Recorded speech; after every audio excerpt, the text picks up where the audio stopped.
Bonjour et bienvenue, ici Roy Palace, blogueur et dessinateur. Je suis en Allemagne et dans la ville de Weimar. J'ai bougé de Jena pour aller à Weimar et dans cette vidéo, je vais vous présenter en fait un petit test entre deux des feutres que j'utilise pour mes croquis. Et donc voilà, je vais vous montrer ça. Je serai dans un petit café et puis j'ai fait un petit montage pour vous montrer les qualités et les défauts de chaque feutre. Et comme ça, vous allez en plus apprendre quelques petites techniques de croquis rapide. Donc voilà, si vous voulez en savoir plus sur les techniques de dessin, vous pouvez vous abonner sur ma chaîne YouTube en cliquant sur le carré en bas à droite de la vidéo et comme ça vous ne manquerez aucune de mes nouvelles publications. Donc je vous retrouve dans le café bien au chaud et je vous dis à tout de suite. Installé dans un café, juste après une séance de croquis rapide, j'ai eu une idée de faire un petit test entre deux feutres que j'utilise actuellement.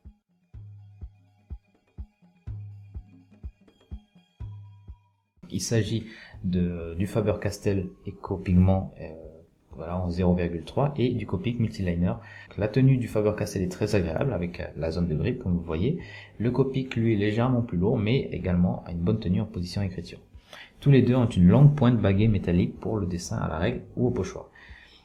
Donc pour ce test, je vais dessiner sur des feuilles constant de type Craft A4 de 90 grammes et utiliser ma tasse vide comme modèle. Donc j'ai l'habitude de commencer avec des traits légers pour l'esquisse en tenant l'outil à 45 degrés et vous voyez que j'ai un peu de difficulté à faire une ellipse régulière. Par contre, passer sur une ligne n'est pas toujours simple. Si on va trop vite, il m'arrive de tracer des lignes à côté comme à la base du mug comme vous l'avez vu. Par contre, avec un peu plus de lenteur, ça devient possible et on obtient des lignes épaisses très noires. Avec le Copic, on peut avoir des lignes très fines et comme la pointe du Faber-Castell est légèrement plus épaisse que le Copic, eh bien on a des lignes qui sont légèrement plus ténues que ce qu'on avait dans le modèle précédent. Alors dans la phase de retouche, je sens le Copic plus précis que le Faber-Castell. Donc après cette partie, le Faber-Castell crée des lignes à épaisseur variable en tenant à 45 degrés alors que le trait du Copic, eux, ont une largeur plus constante.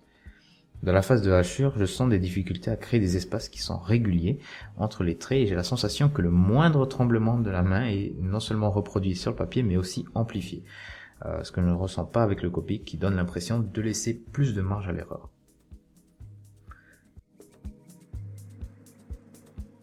Dans les lignes verticales et diagonales, le Faber-Castell Eco reste tout de même plus régulier dans les espaces que le Copic. Alors dans ce dernier, les lignes sont plus nuancées et fines au milieu et épaisses aux extrémités.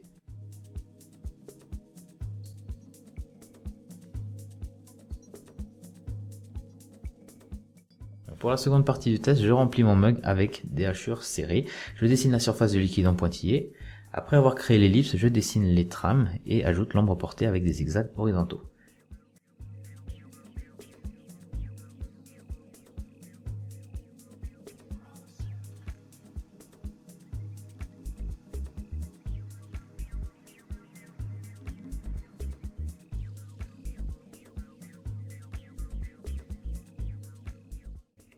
Et c'est là que la pointe large du Faber-Castell Eco est un avantage, c'est au niveau des remplissages. L'encre est déposée généreusement sur le papier, ce qui permet de remplir rapidement la surface. Le Copic vous demandera plus d'efforts pour obtenir des aplats, il vous faudra même revenir sur votre dessin une seconde fois et il restera encore des points blancs. Avec la hachure croisée, vous voyez que le résultat du feutre Eco du Faber-Castell est plus compact que le Copic. En conclusion, l'épaisseur du trait du Faber-Castell varie beaucoup de la phase d'esquisse en tenant le feutre à 45 degrés, alors que le Copic est plus uniforme. L'espacement est régulier dans les verticales et moins dans les diagonales et inversement pour le Copic. Le noir est intense chez le Faber-Castell et remplit rapidement une surface alors que des points blancs subsistent dans les hachures serrées en utilisant le Copic. Et même après 2 passages. Les 2 feutres sont précis, mais le Faber-Castell permet plus de variété dans l'épaisseur du trait. Même si le Faber-Castell est avantageux parce qu'il remplit rapidement une surface, moi j'ai la sensation en dessinant que cette sensibilité de l'outil reproduit le moindre vacillement de votre main et l'amplifie sur le papier. Donc je dirais à utiliser à vitesse modérée. Une solution possible est d'essayer une pointe 0,2 ou 0,1. Voilà pour cette vidéo, donc j'espère que vous avez apprécié le petit test. C'est une nouveauté pour moi encore une fois, et si vous voulez que j'en fasse plus, vous pouvez le dire dans les commentaires. Et en attendant, moi, je vais continuer ma visite de Weimar. Si jamais vous voulez en savoir plus sur les techniques de dessin, de croquis ou de portraits réalistes, vous pouvez télécharger les guides qui vont apparaître dans le générique juste après ma tête.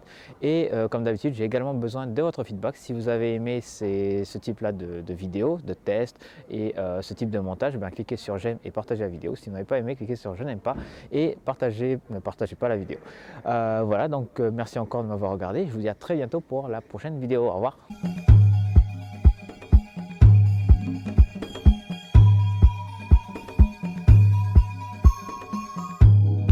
Et là, je suis en face de la Goethe-Haus, donc avec mon accent allemand pas terrible, la Goethe-Haus, que je vais visiter juste après en fait.